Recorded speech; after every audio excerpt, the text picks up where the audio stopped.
good. I'm not used to not being the tallest man on the mic, so thank you very much, Mr. Haley, for that experience. It's a unique experience. But thank you all for being here tonight at Fort Monroe National Monument. My name is Park Ranger Aaron Firth, and I'm very glad to have you with us here for tonight's installment of the summer concert series that we have been working with many partners, the Fort Monroe Authority, as well as Daryl Haley and his wife, and all of the great acts that have come over the last several weeks. And we are very happy for tonight's performance, and just a few moments we'll introduce them and get them rolling. But I did want to take just a brief moment to talk about sort of this program series and this significant year, just in case some of the faces are new perhaps and may not have heard before. I do see a lot of friendly faces and those I've seen before, and it's great to have you back. And if this is your first time here tonight, we look forward to seeing you at many, many other events over the coming years.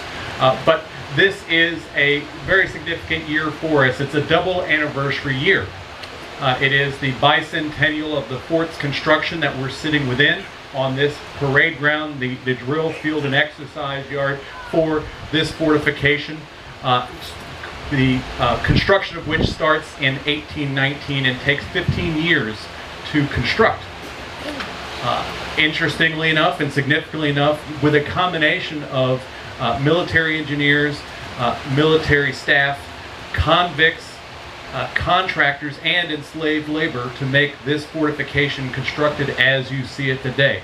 And it is a legacy in that respect, as well as the other significant anniversary that is happening this year, and that is the 400th anniversary of the arrival of the first enslaved Africans to English North America, right here at Old Point Comfort.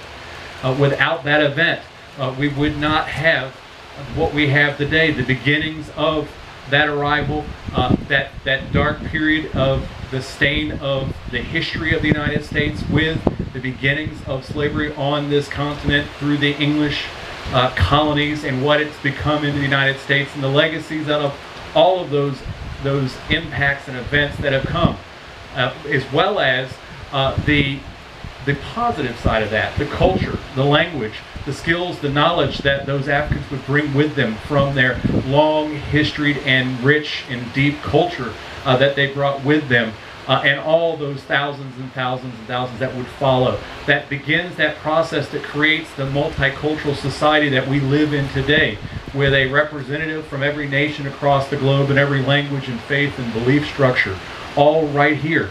And that governmental experiment that was created as an independent country after the sparks of 1776, with the idea to form a more perfect union.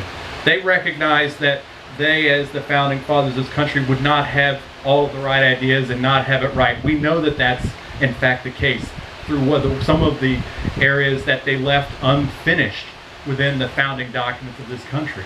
But we today have that opportunity to come together as one.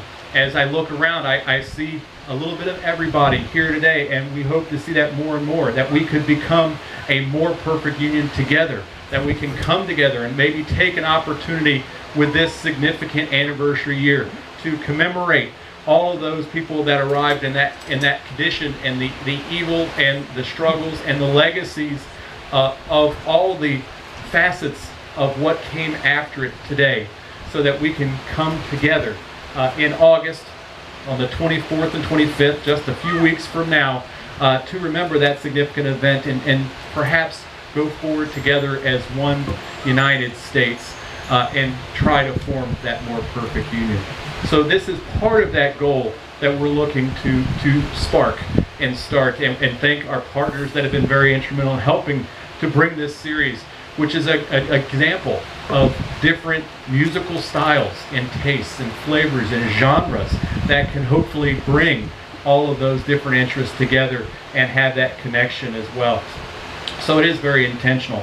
To that end, if you haven't seen it, we do have a program booklet series that we have for this particular year. It's a very significant year, as we mentioned, and they are in the back, so if you would like them, it has all of the events and listings that we have throughout the whole year, history of some of the significances of this year and this location as well. So I'd invite you, if you'd like one, please do take one, and we'd love to have you join us at many of our other events throughout the year. And the superintendent, Terry Brown, would like to send his thanks again, and he was unable to be here because he is doing some more great work. He's taking this work on the road and is speaking this evening up in Northern Virginia about this particular event and the park and what we're doing as well. So we are doing a lot to bring you great folks in, and us go out to meet other great folks who haven't had the opportunity to be with us today. So thank you very much for being here.